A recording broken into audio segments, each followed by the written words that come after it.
जो डेली दिन के 200, 300 या 500 ऑर्डर डिस्पैच कर रहे हैं ना, उन जैसे सेलर्स तक को बंद करना पड़ जाता है ई कॉमर्स सिर्फ इस एक गलती की वजह से। अगर आप ई कॉमर्स करते हैं ना, तो आपको रिटर्न्स को मैनेज करना ज़रूर आना चाहिए। और अगर आपको एक बार ये आ जाता है ना, तो ट्रस्ट में आप एक बहुत बड़ा बिजनेस स्केल कर सकते हैं। मेरा खुद का कस्टमर रिटर्न 10% तो क्या 5% से भी कम है, और वो कैसे है इसके लिए वीडियो को पूरा देखना।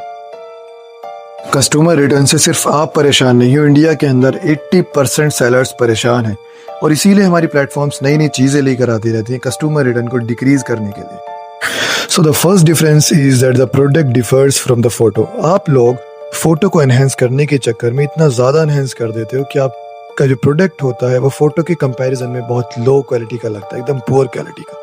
जब कस्टमर आपके पास ऑर्डर प्लेस करता है तो उसकी एक्सपेक्टेशंस बहुत ज़्यादा हाई होती है, और जब प्रोडक्ट उसके पास पहुंचता है तो वो उसको इमोशनली यहाँ पे लगती है। तो उस चीज़ से कस्टमर आपके प्रोडक्ट को रिटर्न कर देता है कि फोटो में कुछ और था और क्वालिटी कुछ और। तो आपको ये चीज़ ध्यान रखनी है। Now the second things come substandard packing.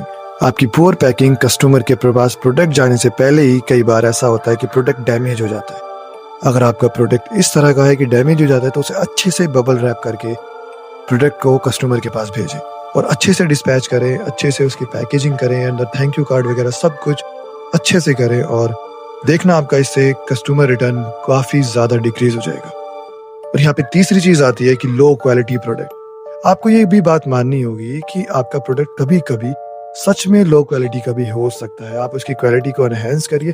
आप एक बार सोचिए एज अ कस्टमर कि अगर आप उस प्रोडक्ट को इस प्राइस में खरीदते हैं तो आप क्या एक्सपेक्ट करते हैं कि वो प्रोडक्ट किस टाइप की क्वालिटी का हो, कितनी ड्यूरेबिलिटी का हो, मतलब कितने टाइम आप उसे यूज़ कर सको। और जस्ट एग्जांपल के तौर पे अगर आप कोई हुडी खरीदते हो ऑनलाइन और आप उसे 300 रुपये में खरीदी है, तो आप क्या एक्सपेक्ट करोगे कि सिर्फ एक सीज़न तो एटलीस्ट चल जाए।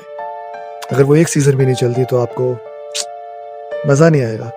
तो वही चीज़ आपको समझनी होगी। जिस दिन आप एक कस्टमर की तरह सोचोगे, उस दिन आप यकीन करो आपके कस्टमर रिटर्न तो डिक्रीज होंगे ही होंगे कि आप successful e commerce business run करने लग जाएंगे। मेरा खुद का कस्टमर रिटर्न 5% से कम है, और वो कैसे है ये जानने के लिए कमेंट कर देना।